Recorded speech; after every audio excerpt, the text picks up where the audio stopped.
ಕರ್ನಾಟಕದಲ್ಲಿ ಇಂದು ದೊಡ್ಡವರ ಪ್ರಚಾರ. ಬೆಂಗಳೂರು ಮಂಗಳೂರಿನಲ್ಲಿ ಮೋದಿ ಕ್ಯಾಂಪೇನ್. 3 ಕ್ಷೇತ್ರಗಳಲ್ಲಿ ರಾಹುಲ್ ರಣಕಹಳೆ.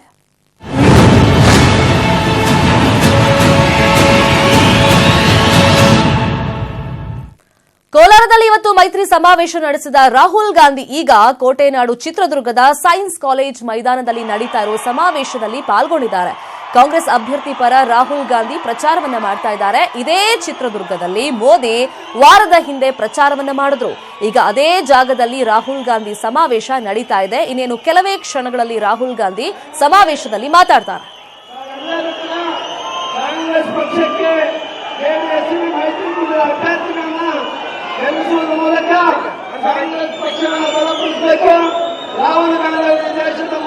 ಮುಂದಿನ ಪ್ರಧಾನಿಯನ್ನಾಗಿ ಮಾಡುವಂತಹ ಮಾಡಲಿಕ್ಕೆ ನಾವೊಂದು ಸಂಕಲ್ಪವನ್ನು ಮಾಡುವಂತಹ ಕಾರ್ಯವನ್ನ ನೀವೆಲ್ಲರೂ ಕೂಡ ಮಾಡಬೇಕು ಅಂತ ನಾನು ಈ ಸಂದರ್ಭದಲ್ಲಿ ಕೋರ್ತೇನೆ. ಅದೇ ರಾಹುಲ್ ಗಾಂಧಿ ಅವರು ಹೇಳಿದ್ದಾರೆ,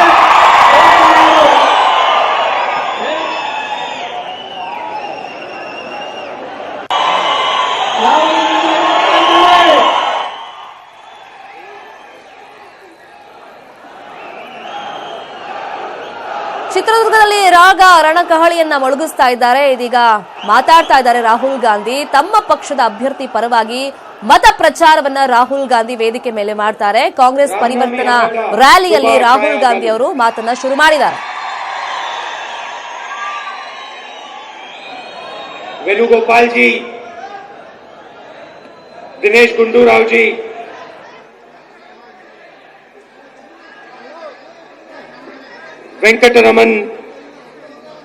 वेंकटरमन जी, फातिया रजन जी, कांग्रेस पार्टी के हमारे सब नेता कार्यकर्ता, हमारे अलायंस पार्टनर के नेता, उनके कार्यकर्ता भाई और बहनों, प्रेस के हमारे मित्रों, आप सबका यहां बहुत बहुत स्वागत. खासतौर से जो हमारी माताएं बहनें आई हैं, आपका भी यहां स्वागत. नमस्कार. कैसे हैं आप लोग? मूड अच्छा है?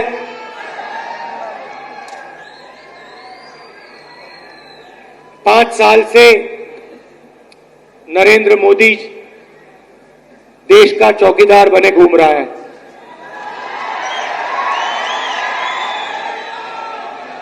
सेल्फ स्टाइल चौकीदार. जहां भी जाता है नरेंद्र मोदी कहता है मैं चौकीदार हूं, और जनता कहती है चौकीदार चौकीदार चौकीदार. जहां भी जाते हैं कहते मैं चौकीदार, जनता कहती है चौकीदार चोर. और अभी तक नरेंद्र मोदी जी को समझ नहीं आई बात. चुनाव लड़े थे, 3 वायदे किए. प्रधानमंत्री मत बनाओ, चौकीदार बनाओ. 15 लाख रुपए हर बैंक अकाउंट में डालूंगा. याद है आपको? याद है ना? अच्छा, मिल गए 15 लाख. 2 करोड़ युवाओं को रोजगार दूंगा. मिल गया 2 करोड़ युवाओं को रोजगार. किसान को सही दाम दूंगा. मिल गया किसान को सही दाम. नरेंद्र मोदी जी, चौकीदारी आपने किसकी की? आपने कभी किसी किसान के घर के सामने चौकीदार देखा है? कभी देखा है किसान के घर के सामने चौकीदार? बेरोजगार युवा के घर के सामने चौकीदार देखा है? मजदूर के घर के सामने चौकीदार देखा है? चौकीदार अनिल अंबानी के घर के सामने होता है. चौकीदार हिंदुस्तान के 15-20 सबसे अमीर लोगों का चौकीदार है. सही है ना? तो चौकीदार जी ने वायदा किया था 15 लाख रुपए हर बैंक अकाउंट में. कभी कभी मैं भी उनके भाषण देख लेता हूं. मैंने सुना चौकीदार 15 लाख देना चाहता है. उसके बाद मर्डर अक्यूज अमित शाह कहता है ये तो जुमला था, झूठ था, ये तो हमने ऐसे ही बोला था. तो मैंने सोचा मैं पता लगाऊं क्या हिंदुस्तान के गरीब लोगों को हिंदुस्तान की सरकार पैसा दे सकती है, हां या ना? तो मैंने कांग्रेस पार्टी के इकोनॉमिस्ट को, थिंक टैंक को बुलाया और मैंने उनसे सवाल पूछा। मैंने उनसे कहा, देखिए, चौकीदार झूठ बोल गया। हमारे देश के दिल में चोट पहुंची। गरीबों को लगा था कि बैंक में पैसा आएगा, नहीं आया, धोखा हुआ। मगर मुझे यह बात अच्छी नहीं लगी कि हमारे देश की जनता ने सपना देखा कि बैंक में, गरीबों के बैंक में पैसा आएगा, और नरेंद्र मोदी ने वो सपना तोड़ा। मैंने इकोनॉमिस्ट, कांग्रेस इकोनॉमिस्ट से कहा, थिंक टैंक से कहा, एक बात मुझे बताओ, नरेंद्र मोदी ने 15 लाख नंबर दिया था, झूठा था, आप मुझे सच्चा नंबर बताओ। आप पूरा कैलकुलेशन करो, दुनिया के सबसे बेहतर इकोनॉमिस्ट से जाके पूछो। मैं ये जानना चाहता हूं कि हिंदुस्तान के 20% गरीब लोगों के बैंक अकाउंट में क्या हिंदुस्तान की सरकार पैसा डाल सकती है, और अगर डाल सकती है तो कितना? और मुझे झूठ मत बोलना, मुझे 15 लाख नहीं सुनना, मुझे सच्चाई चाहिए। एक शर्त है, हिंदुस्तान की अर्थव्यवस्था नष्ट नहीं होनी चाहिए। इतना पैसा नहीं देना है जिससे हिंदुस्तान की पूरी इकोनॉमी ठप हो जाए, मगर पैसा देना है। आप जाइए, पता लगाइए, नंबर दीजिए मुझे। 5 महीने बाद वो वापस आए, कागज पे उन्होंने मुझे एक नंबर लिख के दिया, ऐतिहासिक नंबर, शानदार नंबर, धमाके का नंबर, 72,000 रुपए। साल के 72,000 रुपए, 5 साल के 3,60,000 रुपए। यह है सच्चाई भाइयों और बहनों। नरेंद्र मोदी ने कहा 15 लाख देंगे, झूठ। हमने पता लगाया है, कैलकुलेशन किया है, हिंदुस्तान के 20% सबसे गरीब लोगों के बैंक अकाउंट में 2019 के चुनाव के बाद कांग्रेस पार्टी 3,60,000 रुपए 5 साल के अंदर डाल देगी। ये जो हमारी ट्रांसलेशन ओके ನ್ಯಾಯ ಯೋಜನೆ ಬಗ್ಗೆ ಈಗ ತಾನೇ ರಾಹುಲ್ ಗಾಂಧಿ ಅವರು ಪ್ರಸ್ತಾಪ ಮಾಡಿದ್ರು. ನಾನು ಎಲ್ಲರನ್ನೂ ಕೂಡ ಕೇಳ್ಕೊಂಡಿದ್ದೆ, ನಮ್ಮ ಬಡವರಿಗೆ ಯಾವ ರೀತಿಯಾಗಿ ನಮ್ಮ ಆರ್ಥಿಕ ಶಕ್ತಿ ಮುಖಾಂತರ ಎಷ್ಟು ಸಹಾಯ ಮಾಡಬಹುದು ಅಂತ. ಅವ್ರು ಹೇಳಿರ್ತಕ್ಕಂಥದ್ದು, ನಮ್ಮ ಒಂದು ಯೋಜನೆಯನ್ನು ಘೋಷಣೆ ಮಾಡಿದ್ದೀನಿ. ದೇಶದಲ್ಲಿ ಇರ್ತಕ್ಕಂಥ ಬಡವರಿಗೆ ನಾವು ತಿಂಗಳ 6,000 ರೂಪಾಯಿ, ವರ್ಷಕ್ಕೆ 72,000 ರೂಪಾಯಿ, ದೇಶದ 20% ಬಡ ಕುಟುಂಬಕ್ಕೆ ನೀಡ್ತಕ್ಕಂಥ ಒಂದು ಕಾರ್ಯಕ್ರಮವನ್ನ ನಾನಿವತ್ತು ಘೋಷಣೆ ಮಾಡಿದ್ದೇನೆ. ನಾನು ಅದನ್ನ ವಾಗ್ದಾನ ಹೇಳ್ತಾ ಇದ್ದೀನಿ, ನಾನು ಮಾಡೇ ಮಾಡ್ತೀನಿ ಅಂತ. अभी भीड़ में बहुत सारे पुरुष हैं, यहां महिलाएं भी आई हैं, और आपने अभी बहुत जोरों से चिल्लाया, मगर मैं एक बात कहना चाहता हूं, पैसा महिलाओं के बैंक अकाउंट में जाएगा। ನಾನು ನಿಮ್ಗೊಂದು ಮಾತು ಹೇಳ್ತಾ ಇದ್ದೀನಿ, ನಿಮ್ಗೆಲ್ಲ ಬಹಳ ಖುಷಿ ಆಯ್ತು ಈ ಯೋಜನೆಯನ್ನ ಕೇಳ್ಕೊಂಡು. ಆದ್ರೆ ಇಲ್ಲೇ ಪಕ್ಕದಲ್ಲಿ ಎಲ್ಲ ಮಹಿಳೆಯರೆಲ್ಲ ಕೂತ್ಕೊಂಡಿದ್ದಾರೆ, ನಿಮಗೆ ಸ್ವಲ್ಪ ಬೇಜಾರಾಗ್ಬೋದು. ಆದ್ರೆ ಎಲ್ಲ ಹಣ ನೇರವಾಗಿ ಆ ಮಹಿಳೆಯರ ಹೆಸರಿರ್ತಕ್ಕಂಥ ಬ್ಯಾಂಕ್ ಅಕೌಂಟ್ಗೆ ಹೋಗ್ತದೆ, ನಿಮ್ಗಲ್ಲ ಅಂತ ನಾನು ಹೇಳ್ತಾ ಇದ್ದೀನಿ. आप सोचिए, साल के 72,000 रुपए, 5 साल के 3,60,000 रुपए। ನೋಡಿ, ವರ್ಷಕ್ಕೆ 72,000, 5 ವರ್ಷಕ್ಕೆ 3,60,000 ರೂಪಾಯಿಯಷ್ಟು ಅವ್ರಿಗೆ ಹೋಗ್ತಕ್ಕಂಥದ್ದಾಗ್ತದೆ ಆ ಒಂದೊಂದು ಕುಟುಂಬಕ್ಕೆ 5 ವರ್ಷಕ್ಕೆ. 5 करोड़ महिलाओं के बैंक अकाउंट में हर महीने पैसा जाएगा। 5 ಕೋಟಿ ಕುಟುಂಬಗಳಿಗೆ, ಆ 5 ಕೋಟಿ ಕುಟುಂಬದ ಮಹಿಳೆಯರ ಅಕೌಂಟ್ಗೆ ಈ ಒಂದು 3,60,000 ರೂಪಾಯಿನ 5 ವರ್ಷಕ್ಕೆ ಕೊಡ್ತಾ ಇದ್ದೀವಿ. 25 करोड़ लोगों को इस पैसे का डायरेक्ट फायदा मिलेगा। ಆ ಕುಟುಂಬದ ಒಟ್ಟಾರೆ ಈ ದೇಶದ ಸುಮಾರು 25 ಕೋಟಿ ಜನರಿಗೆ ಈ ಕಾರ್ಯಕ್ರಮ ಅನುಕೂಲ ಆಗುತ್ತೆ ಅಂತ ನಾನು ನಿಮ್ಗೆ ಹೇಳಕ್ ಇಷ್ಟಪಡ್ತಾ ಇದ್ದೀನಿ.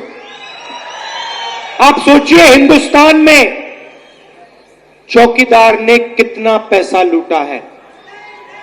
ಆಪ್ ಯೋಚನೆ ಮಾಡಿ, ಈ ದೇಶದಲ್ಲಿರ್ತಕ್ಕಂಥ ಒಬ್ಬ ಚೌಕಿದಾರ ಎಷ್ಟು ಹಣವನ್ನ ಲೂಟಿ ಮಾಡಿರ್ಬೋದು ಅಂತ. कि हम बिना अर्थव्यवस्था को नुकसान पहुंचाए 25 करोड़ लोगों को 72,000 रुपए बैंक अकाउंट में डाल सके.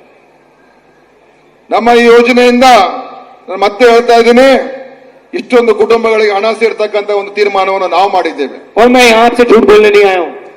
ನಾನು ನಿಮ್ಮ ಮುಂದೆ ಸುಳ್ಳು ಹೇಳೋದಕ್ಕೆ ಅಂತೂ ನಾನು ಬಂದಿಲ್ಲ. मैं देश का चौकीदार नहीं हूं. ನಾನು ಈ ದೇಶದ ಚೌಕಿದಾರ್ ನಾನೇ. मैं देश का चौकीदार नहीं हूं, ना मैं बनना चाहता हूं. ನಾನು ನಿಮಗೆ 15 ಲಕ್ಷ ಹಾಕ್ತೀನಿ ಅಂತ ನಾನು ಹೇಳ್ತಾ ಇಲ್ಲ. ನಾನು ದೇಶದ ಚೌಕಿದಾರಿ ಕೂಡ ಮಾಡ್ತೀನಿ ಅಂತ ನಾನು ಹೇಳ್ತಾ ಇಲ್ಲ. मैं देश के दिल की आवाज सुनता हूं. ನಾನು ನಿಮ್ಮ ಹೃದಯದ ಮಾತುಗಳನ್ನ ಕೇಳೋದಕ್ಕೋಸ್ಕರ ಬಂದಿದ್ದೇನೆ. मेरे मुंह से जो देश चाहता है वो निकलता है. मेरे मुंह से जो देश चाहता है वो निकलता है. ನನ್ನ ಬಾಯಿಂದ ದೇಶದ ಜನ ಏನು ಇಚ್ಛೆ ಪಡ್ತಾರೆ, ಏನು ಅವರ ಅಪೇಕ್ಷೆ ಇದೆ, ಅದು ನನ್ನ ಬಾಯಿಂದ ಬರ್ತದೆ ಹೊರತು ನಾನೇ ಏನೋ ಯೋಚನೆ ಮಾಡ್ಕೊಂಡು ನಾನು ನಿಮ್ಗೇನು ಹೇಳ್ತಾ ಇಲ್ಲ. मैं आपको अपनी मन की बात नहीं बताने आया हूं, मैं आपकी मन की बात सुनने आया हूं. ನಾನು ನನ್ನ ಮನ್ ಕಿ ಬಾತ್ ಹೇಳೋದಕ್ಕೆ ಬಂದಿಲ್ಲ, ನಾನು ನಿಮ್ಮ ಮನ್ ಕಿ ಬಾತ್ ಅನ್ನ ಕೇಳೋದಕ್ಕೆ ಬಂದಿದ್ದೇನೆ, ನಿಮ್ಮ ಅಭಿಪ್ರಾಯ ತಗೊಳ್ಳೋದಕ್ಕೆ ಬಂದಿದ್ದೇನೆ. और आपके मन में एक सवाल था. ನಿಮ್ಮ ಹೃದಯದಲ್ಲಿ, ನಿಮ್ಮ ಮನಸ್ಸಿನಲ್ಲಿ ಒಂದು ಪ್ರಶ್ನೆ ಇದೆ. आप अखबार पढ़ते हो, देखते हो कि अनिल अंबानी को 45,000 करोड़ रुपए बैंक कर्जा देता है. ನೀವು ಪತ್ರಿಕೆ ಓದ್ತೀರಾ, ಅನಿಲ್ ಅಂಬಾನಿ ಅವರಿಗೆ ಸುಮಾರು 30,000 ಕೋಟಿ ರೂಪಾಯಿಯಷ್ಟು ಅನುಕೂಲ ಆಯಿತು ಅಂತ ನೀವು ಪತ್ರಿಕೆ ಓದಿರ್ತೀರಾ. लौटाता नहीं है. ಅದನ್ನ ವಾಪಸ್ಸು ಕೂಡ ಕೊಟ್ಟಿಲ್ಲ ಅವರು. उसके बाद में उसको 30,000 करोड़ रुपए का राफेल कॉन्ट्रैक्ट मिलता है. ಅವರು ಬ್ಯಾಂಕಿಂದ ಹಣವನ್ನು ತಗೊಂಡು ಬ್ಯಾಂಕ್ ದುಡ್ಡು ವಾಪಸ್ ಕೊಟ್ಟಿಲ್ಲ. अनिल अंबानी से नरेंद्र मोदी गले मिलते हैं. ದುಡ್ಡು ವಾಪಸ್ ಕೊಡ್ಲಿಲ್ಲ. ಆಮೇಲೆ ರಫೇಲ್ ಅವರಿಗೆ 30,000 ಕೋಟಿ ರೂಪಾಯಿ ಕಾಂಟ್ರಾಕ್ಟ್ ಕೂಡ ಸಿಕ್ತು. ಇದಕ್ಕೆಲ್ಲ ಕಾರಣಕರ್ತರು ಅಂತ ಹೇಳಿದ್ರೆ ನಮ್ಮ ಪ್ರಧಾನಮಂತ್ರಿಗಳು.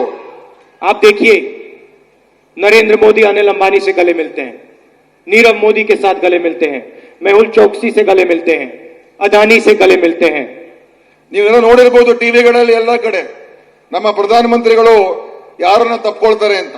ಅನಿಲ್ ಅಂಬಾನಿ ಅವರು ತಪ್ಕೊಳ್ತಾರೆ, ನೀರವ್ ಮೋದಿ ತಪ್ಕೊಳ್ತಾರೆ, ಮೇಹುಲ್ ಚೋಕ್ಸಿ ಅವರು ತಪ್ಕೊಳ್ತಾರೆ, ಲಲಿತ್ ಮೋದಿ ಅವರು ತಪ್ಕೊಳ್ತಾರೆ. उनकी आपने फोटो देखी है गले मिलते हुए.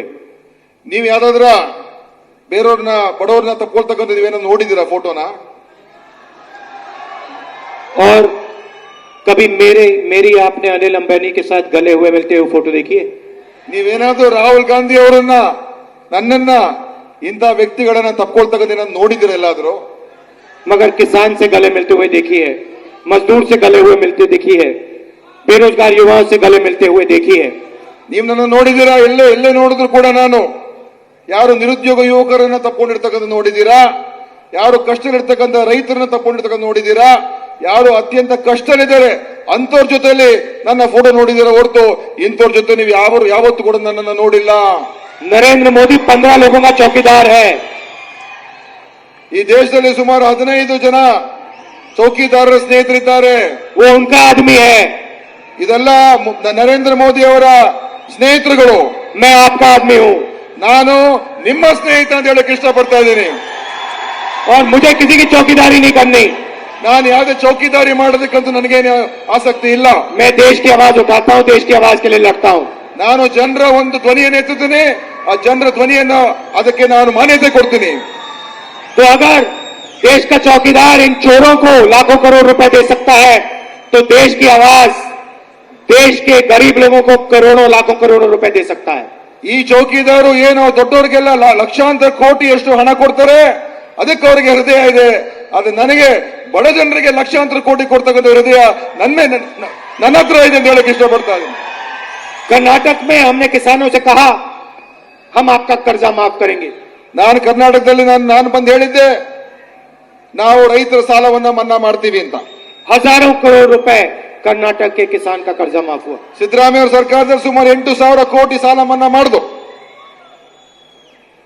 ಮತ್ತು ಇವತ್ತಿನ ಜನತಾದಳ ಕಾಂಗ್ರೆಸ್ ಸರ್ಕಾರದಲ್ಲೂ ಕೂಡ ಕುಮಾರಸ್ವಾಮಿ ನೇತೃತ್ವದ 40,000 ಕೋಟಿ ರೂಪಾಯಿ ಸಾಲ ಮನ್ನಾ ಕಾರ್ಯಕ್ರಮವನ್ನು ಮಾಡಿದ್ದೇವೆ. मध्य प्रदेश, राजस्थान, छत्तीसगढ़, कर्नाटक, पंजाब, जहां भी कांग्रेस पार्टी की सरकार है, किसानों का कर्जा माफ किया। ಮಧ್ಯಪ್ರದೇಶ, ರಾಜಸ್ಥಾನ, ಛತ್ತೀಸ್ಗಢ, ಪಂಜಾಬ್, ಕರ್ನಾಟಕ ಎಲ್ಲೆಲ್ಲಿ ಕಾಂಗ್ರೆಸ್ ಸರ್ಕಾರಗಳಿದೆ ಅಲ್ಲೆಲ್ಲ ಕೂಡ ರೈತರ ಸಾಲವನ್ನ ಮನ್ನಾ ಮಾಡಿರ್ತಕ್ಕಂಥ ತೀರ್ಮಾನವನ್ನು ಮಾಡಿದ್ದೇವೆ, ಅನುಷ್ಠಾನ ಮಾಡಿದ್ದೇವೆ. 10 दिन के अंदर किया। 10 ದಿವಸದಲ್ಲಿ ಸರ್ಕಾರ ಬಂದಿದ್ದು 10 ದಿವಸದಲ್ಲಿ ಮಾಡಿರ್ತಕ್ಕಂಥ ಇತಿಹಾಸ ನಮ್ದಾಗಿದೆ. और मैनिफेस्टो में हमने 2 बड़ी सुंदर चीजें लिखी हैं किसानों के लिए। ನಮ್ಮ ಮ್ಯಾನಿಫೆಸ್ಟೋ ಅಲ್ಲಿ ನಾವು ಪ್ರಣಾಳಿಕೆಯಲ್ಲಿ 2 ಬಹಳ ಪ್ರಮುಖವಾದಂತಹ ವಿಚಾರಗಳನ್ನ ರೈತರ ಪರವಾಗಿ ನಾವು ಹೇಳಿದ್ದೇವೆ. आपके दिल से डर मिटाना चाहते हैं। ನಿಮ್ಮ ಏನು ಸಂಕಷ್ಟ ಇದೆ ಅದನ್ನ ತೆಗೆಯೋದಕ್ಕೆ ನಾವು ಪ್ರಯತ್ನ ಮಾಡ್ತೀನಿ. पार्लियामेंट हाउस में मैंने देखा जब बजट अनाउंस होता है, गैलरी में बड़े बड़े उद्योगपति नोट लिखते हैं।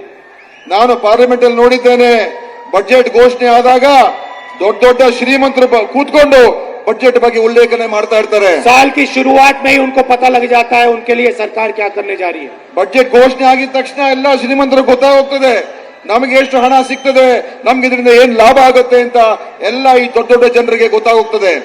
इसलिए इस बार 2019 में जैसे ही कांग्रेस पार्टी चुनाव जीतेगी, किसानों के लिए एक स्पेशल अलग बजट बनाया जाएगा। ಅದಕ್ಕೆ 2000 ಈ ಚುನಾವಣೆ ಆದ್ಮೇಲೆ, ಕಾಂಗ್ರೆಸ್ ಸರ್ಕಾರ ರಚನೆ ಆದ್ಮೇಲೆ ಆಯವ್ಯಯ ಮಂಡನೆ ಮಾಡಿದಾಗ ನಾನು ಪ್ರತ್ಯೇಕವಾಗಿ ರೈತರಿಗೋಸ್ಕರ, ಕೃಷಿಕರಿಗೋಸ್ಕರ ಒಂದು ಪ್ರತ್ಯೇಕ ಬಜೆಟ್ ಅನ್ನು ಮಂಡಿಸ್ತೀನಿ ಅಂತ ಈ ಸಂದರ್ಭದಲ್ಲಿ ಹೇಳ್ತಾ ಇದ್ದೀನಿ. शुरुआत में ही किसान को ये पता लग जाएगा कि उसकी सरकार साल में उसके लिए क्या करने जा रही है। ಆ ಒಂದು ಆಯವ್ಯಯದ ಮುಖಾಂತರ ನಮ್ಮ ರೈತರಿಗೆ ಮೊದಲೇ ಗೊತ್ತಾಗ್ಬಿಡ್ಬೇಕು, ಬಜೆಟ್ ಘೋಷಣೆ ಆದಾಗಲೇ ಗೊತ್ತಾಗಬೇಕು ಈ ವರ್ಷ ನಮ್ಮ ರೈತರಿಗೆ ಏನೇನು ಸಿಗ್ತಾ ಇದೆ, ಏನೇನು ಸೌಲಭ್ಯ ಸಿಗುತ್ತೆ ಅಂತ ಸ್ಪಷ್ಟವಾಗಿ ಗೊತ್ತಾಗ್ಬಿಡ್ಬೇಕು.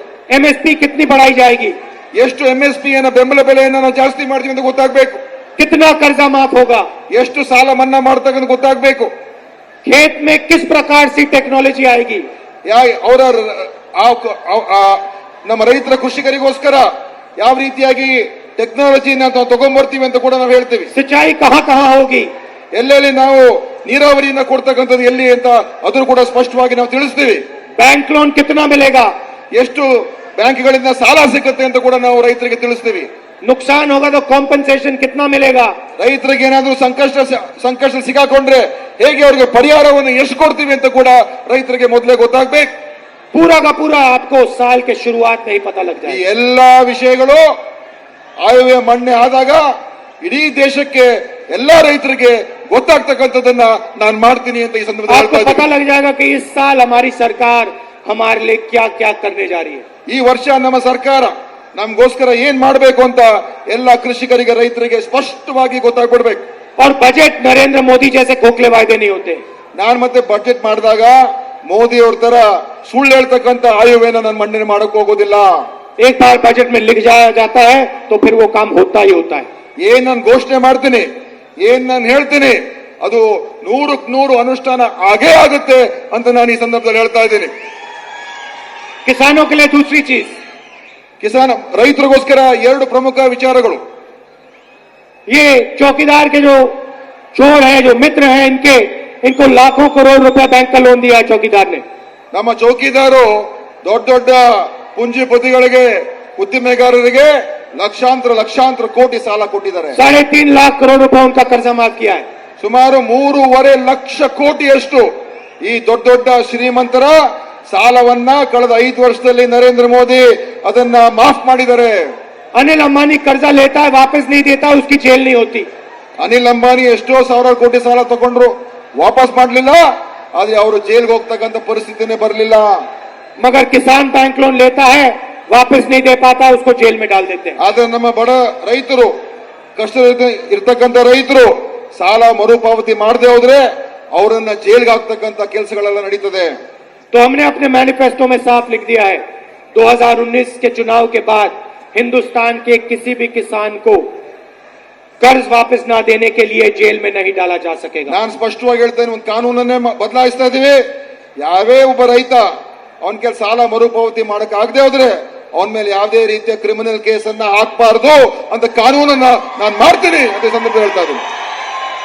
अगर आप किसान को जेल में डालना चाहते हो, पहले आप अनिल अंबानी को जेल में डालो. ಯುವಕರಿಗೆ ಪ್ರೋತ್ಸಾಹ ಮಾಡ್ತಕ್ಕಂಥದ್ದಕ್ಕೆ ಅವ್ರಿಗೆ ಯಾವುದೇ ಪರ್ಮಿಷನ್ ಇಲ್ದೇನೆ ಅವ್ರು ಉದ್ದಿಮೆ ಮಾಡ್ತಕ್ಕಂಥದ್ದಕ್ಕೆ ನಾನು ಅವಕಾಶ ಮಾಡಿಕೊಡ್ತೀನಿ. सरकारी ऑफिस में जाने की कोई जरूरत नहीं. आप पहले अपना बिजनेस चालू करो. 3 साल बाद जब आपका बिजनेस मजबूत हो जाएगा, तब जाके आप परमिशन लेना सरकार से. ಸರ್ಕಾರ ಕಚೇರಿಗಳ ಹತ್ರ ಹೋಗಿ ನಿಂತ್ಕೊಂಡು ಆ ಪರ್ಮಿಷನ್ ಈ ಪರವಾನಗಿ ಅದೆಲ್ಲ ಬೇಕು ಅಂತ ನಿಂತ್ಕೊಳ್ತಕ್ಕಂಥ ಅವಶ್ಯಕತೆ ಇಲ್ಲ. ಯುವಕರು ಏನಾದ್ರೂ ಶುರು ಮಾಡಬೇಕು ಅಂತ ಹೇಳಿದ್ರೆ ಉದ್ದಿಮೆಯನ್ನ ನೇರವಾಗಿ ಶುರು ಮಾಡ್ಕೊಳ್ಳಿ, 3 ವರ್ಷ ನಡೆಸಲಿ, ಲಾಭಕ್ಕೆ ಬರಲಿ, ಆಮೇಲೆ ಅದೇನೇನು ಕಾನೂನುಗಳಿದೆ ಅದೆಲ್ಲ ಕೂಡ ಅದನ್ನ ಅನ್ವಯ ಆಗ್ತಕ್ಕಂಥ ರೀತಿಯಲ್ಲಿ ಆಗ್ಲಿ ಅಂತ ಈ ಸಂದರ್ಭದಲ್ಲಿ ಹೇಳ್ತಾ ಇದ್ದೀನಿ. 45 साल से सबसे ज्यादा बेरोजगारी आज है, मगर 22 लाख सरकारी नौकरियां आज खाली हैं. ನೋಡಿ, 40 ವರ್ಷದಲ್ಲಿ ಅತಿ ಹೆಚ್ಚು ನಿರುದ್ಯೋಗ ದೇಶದಲ್ಲಿ ಇವತ್ತು ಈ ದೇಶದಲ್ಲಿ ಇದೆ. ಅದಕ್ಕೆ ಆದ್ರೆ ನಿರುದ್ಯೋಗ ಇದೆ, ಆದ್ರೆ ಸುಮಾರು 20 ಲಕ್ಷಕ್ಕಿಂತ ಹೆಚ್ಚು ಇವತ್ತಿನ ದಿವಸ ನೌಕರಿಗಳು ಸರ್ಕಾರ ಮಟ್ಟದಲ್ಲಿ ಖಾಲಿ ಬಿದ್ದಿವೆ. कांग्रेस पार्टी इन 22 लाख नौकरियों को 1 साल के अंदर भरकर हिंदुस्तान के युवाओं को दिलवा देगी. ನಾನು ಈ ಸಂದರ್ಭದಲ್ಲಿ ಹೇಳಕ್ ಇಷ್ಟಪಡ್ತೇನೆ, ನಮ್ಮ ಯುವಕರಿಗೆ 1 ವರ್ಷದ ಒಳಗೆ ನಮ್ಮ ಸರ್ಕಾರ ರಚನೆ ಆದ್ಮೇಲೆ ಈ ಎಲ್ಲ 22 ಲಕ್ಷ ಏನು ಸರ್ಕಾರಿ ನೌಕರಿಗಳಿದೆ ಅದೆಲ್ಲವನ್ನು ಕೂಡ ನೇಮಕ ಮಾಡ್ತಕ್ಕಂಥ ಭರ್ತಿ ಮಾಡ್ತಕ್ಕಂಥ ಕೆಲಸ 1 ವರ್ಷದಲ್ಲಿ ಮಾಡ್ತೀನಿ ಅಂತ ಈ ಸಂದರ್ಭದಲ್ಲಿ ಹೇಳ್ತಾ ಇದ್ದೀನಿ. पंचायतों में 10 लाख युवाओं को रोजगार दिया जा सकता है. कांग्रेस पार्टी 10 लाख युवाओं को पंचायतों में रोजगार देगी. ಪ್ರತಿಯೊಂದು ಪಂಚಾಯತಿನೂ ಕೂಡ ಒಬ್ಬ ಯುವಕನಿಗೆ ಅಲ್ಲಿ ಸೇವೆ ಮಾಡ್ತಕ್ಕಂಥದ್ದಕ್ಕೆ ಒಂದು ಹುದ್ದೆಯನ್ನು ಸೃಷ್ಟಿ ಮಾಡ್ತಾ ಇದ್ದೀನಿ. ಇಡೀ ದೇಶದಲ್ಲಿ ಸುಮಾರು 10 ಲಕ್ಷ ಯುವಕರಿಗೆ ಪಂಚಾಯತಿ ವ್ಯವಸ್ಥೆಯಲ್ಲಿ ಕೂಡ ಉದ್ಯೋಗ ಸಿಗ್ತಕ್ಕಂಥ ಒಂದು ತೀರ್ಮಾನವನ್ನು ನಾನು ಮಾಡ್ತಾ ಇದ್ದೀನಿ. आदिवासी और दलितों पर हिंदुस्तान में आज अत्याचार होता है. ನಮ್ಮ ಬುಡಕಟ್ಟು ಜನಾಂಗದವರು ಮತ್ತು ನಮ್ಮ ದಲಿತರ ಮೇಲೆ ಇವತ್ತು ದೇಶದಲ್ಲಿ ಬಹಳಷ್ಟು ಅತ್ಯಾಚಾರ ಆಗ್ತಾ ಇದೆ. ನಮ್ಮ ಮುಖ್ಯಮಂತ್ರಿಗಳಾದಂತಹ ಮಾನ್ಯ ಕುಮಾರಸ್ವಾಮಿ ಅವರು ಬಂದಿದ್ದಾರೆ. ಅವರಿಗೆ ತಮ್ಮೆಲ್ಲರ ಪರವಾಗಿ ಹೃತ್ಪೂರ್ವಕವಾಗಿ ಸ್ವಾಗತವನ್ನು ಮಾನ್ಯ ಕುಮಾರಸ್ವಾಮಿ ಅವರಿಗೆ ಸನ್ಮಾನ್ಯ ರಾಹುಲ್ ಗಾಂಧಿ ಅವರೇ ಸ್ವಾಗತ ಮಾಡಿದ್ದಾರೆ. आदिवासियों और दलितों का नुकसान होता है, उन पर अत्याचार होता है. हमने आपकी जमीन की लड़ाई लड़ी थी. ನಾವು ನಮ್ಮ ದಲಿತರ ಮತ್ತು ಬುಡಕಟ್ಟು ಜನಾಂಗದವರ ಭೂಮಿಯ ವಿಚಾರದಲ್ಲಿ ನಾವು ಹೋರಾಟವನ್ನು ಮಾಡಿದ್ದೇನೆ. और जो आपका पैसा है वो नरेंद्र मोदी की सरकार आपसे छीनती है. वो पैसा हम आपको वापस देंगे. ಏನು ಹಣ ನಿಮ್ಮ ಹತ್ರ ಇರ್ತಕ್ಕಂಥದ್ದನ್ನ ಏನು ವಾಪಸ್ ತಗೊಂಡಿದ್ದಾರೆ ನರೇಂದ್ರ ಮೋದಿ ಅವರು, ನಿಮ್ಗೆ ಅದನ್ನು ವಾಪಸ್ ಕೊಡ್ತಕ್ಕಂಥ ಕೆಲಸವನ್ನು SC ಮಾಡ್ತಾರೆ. और ST का जो फंड डाइवर्ट होता है वो नहीं होगा. ಯಾಕೆಂತ ಹೇಳಿದ್ರೆ ದಲಿತರಿಗೋಸ್ಕರ ಏನು ಹಣ ಇದೆ ಅದನ್ನ ನರೇಂದ್ರ ಮೋದಿ ಸರ್ಕಾರ ಬೇರೆ ಕಡೆ ಖರ್ಚು ಮಾಡ್ತಾ ಇದ್ದಾರೆ. ಅದು ನಾನು ಬಂದ ಮೇಲೆ ಕೇಂದ್ರದಲ್ಲಿ ದಲಿತರಿಗೋಸ್ಕರ ಇರ್ತಕ್ಕಂಥ ಹಣ ಅವ್ರಿಗೆ ಖರ್ಚು ಮಾಡಬೇಕಂತ ಆ ತೀರ್ಮಾನವನ್ನ ನಾನು ಸ್ಪಷ್ಟವಾಗಿ ಮಾಡ್ತಾ ಇದ್ದೇನೆ. मनरेगा का प्रधानमंत्री ने मजाक उड़ाया था. ನಮ್ಮ ಉದ್ಯೋಗ ಖಾತ್ರಿ ಯೋಜನೆ ಬಗ್ಗೆ ಮೋದಿ ಅವರು ಅದರ ಬಗ್ಗೆ ತಮಾಷೆ ಮಾಡಿದ್ರು. कहते हैं देश को नुकसान हुआ. ಅವ್ರು ಹೇಳ್ತಾರೆ ಈ ಉದ್ಯೋಗ ಖಾತ್ರಿ ಯೋಜನೆಯಿಂದ ಜನರಿಗೆ ತೊಂದರೆ ಆಯಿತು ಅಂತ. मनरेगा को हम 100 दिन से 150 दिन तक बढ़ाएंगे. ಈ ಸಭೆಗೆ ಈಗ ನಮ್ಮ ಶಾಸಕಾಂಗ ಪಕ್ಷದ ನಾಯಕರು ಸಿದ್ದರಾಮಯ್ಯ ಕೂಡ ಬಂದಿದ್ದಾರೆ. ಅವ್ರಿಗೂ ಕೂಡ ನಾನು ಸ್ವಾಗತವನ್ನು ಕೋರ್ತಾ ಇದ್ದೀನಿ.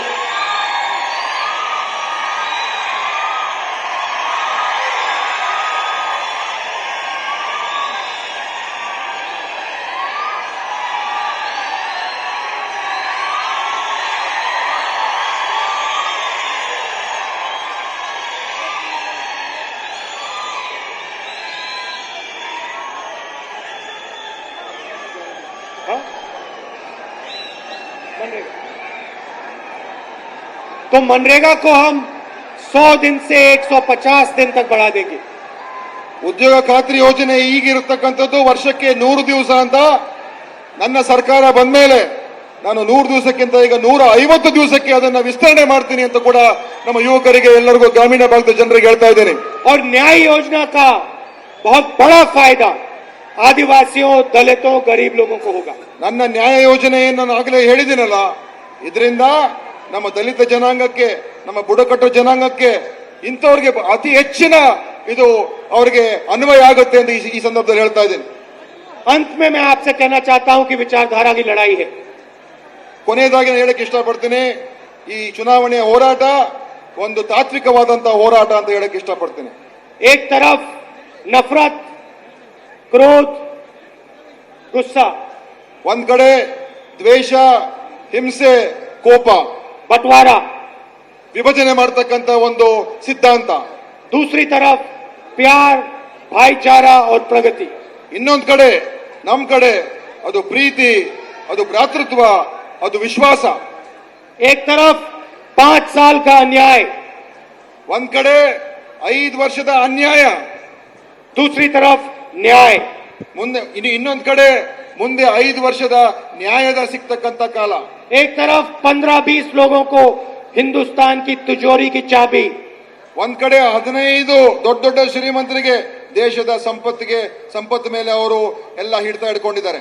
दूसरी तरफ लाखों करोड़ों किसानों को, मजदूरों को, छोटे दुकानदारों को हिंदुस्तान की तिजोरी का फायदा. ಇನ್ನೊಂದ್ ಕಡೆ ದೇಶದ ಸಾಮಾನ್ಯ ಜನ, ರೈತರು, ಬಡವರು, ಕಾರ್ಮಿಕರು ಅಂತವ್ರಿಗೆ ಈ ಒಂದು ಬ್ಯಾಂಕಿನ ಹಣವನ್ನ ಸಿಗ್ತಕ್ಕಂಥದ್ದಕ್ಕೆ ಅವಕಾಶ ಆಗುವಂತದ್ದು. चुनाव अनिल अंबानी और आम जनता के बीच हो रहा है.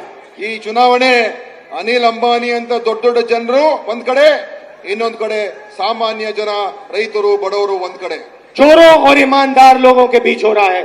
ಒಂದ್ ಕಡೆ ಕಳ್ಳರು, ಇನ್ನೊಂದ್ ಕಡೆ ನೀತಿವಂತರು. एक तरफ झूठे वायदे, दूसरे तरफ सच्चाई. ಒಂದ್ ಕಡೆ ಸುಳ್ಳಿನ ಭರವಸೆಗಳು, ಇನ್ನೊಂದ್ ಕಡೆ ಸತ್ಯದ ಒಂದು ವಿಚಾರಗಳು. एक तरफ 15 लाख रुपए, दूसरी तरफ 3,60,000 रुपए. ಒಂದ್ ಕಡೆ 15 ಲಕ್ಷ ರೂಪಾಯಿ 5 ವರ್ಷಕ್ಕೆ, ಇನ್ನೊಂದ್ ಕಡೆ 3,60,000 ರೂಪಾಯಿ 5 ವರ್ಷಕ್ಕೆ.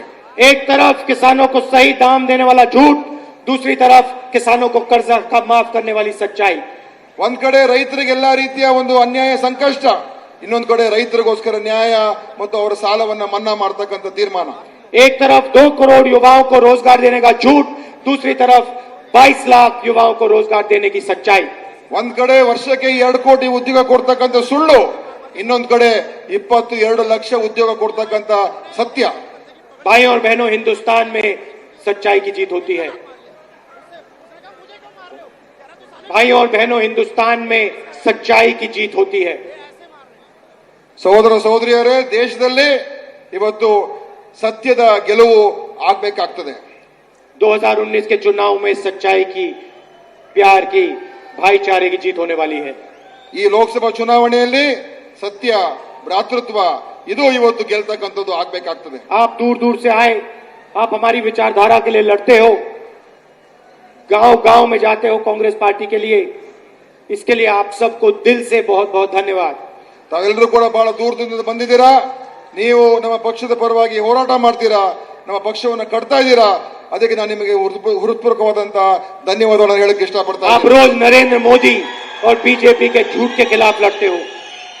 ಆಪು ನರೇಂದ್ರ ಮೋದಿ ಮತ್ತು ಬಿಜೆಪಿಯ ಸುಳ್ಳಿನ ವಿಚಾರಗಳ ವಿರುದ್ಧ ಹೋರಾಟ ಮಾಡ್ತಾ ಇದ್ದೀರಾ. न्याय योजना आपकी सोच है, ನ್ಯಾಯ ವಿಚಾರದ ಬಗ್ಗೆ ತಾವು ಯೋಚನೆ ಮಾಡ್ತಾ ಇದ್ದೀರಾ. आपकी विचारधारा की सोच है. ನಿಮ್ದು ಒಂದು ತಾತ್ವಿಕವಾದಂತಹ ಯೋಚನೆ ಇದೆ. यहाँ आज जेडीएस के भी कार्यकर्ता हैं, मैं आपका भी स्वागत करता हूं. ಇಲ್ಲಿ ಜನತಾದಳದ ಕಾರ್ಯಕರ್ತರು ಕೂಡ ಬಂದಿದ್ದಾರೆ, ಅವ್ರಿಗೂ ಕೂಡ ನಾನು ಸ್ವಾಗತವನ್ನು ಬಯಸ್ತಾ ಇದ್ದೇನೆ. जेडीएस के सीनियर नेता बैठे हैं, चीफ मिनिस्टर जी बैठे हैं, सिद्धरमैया जी आए हैं, खारगे जी आए हैं, डीके शिव कुमार जी आए हैं. आप सबका स्वागत करता हूं. ಇಲ್ಲಿ ಜೆಡಿಎಸ್ನ ಮುಖಂಡರುಗಳು, ಮುಖ್ಯಮಂತ್ರಿಗಳು, ಸಿದ್ದರಾಮಯ್ಯನವರು, ಶಿವಕುಮಾರ್ ಅವರು, ಹಲವಾರು ಮುಖಂಡರು ಬಂದಿದ್ದಾರೆ, ಖರ್ಗೆ ಸಾಹೇಬರು ಬಂದಿದ್ದಾರೆ. ಅವ್ರಿಗೆಲ್ಲರೂ ಕೂಡ ನಾನು ಸ್ವಾಗತವನ್ನು ವೈಯಕ್ತಿಕವಾಗಿ ಮಾಡ್ತಾ ಇದ್ದೇನೆ.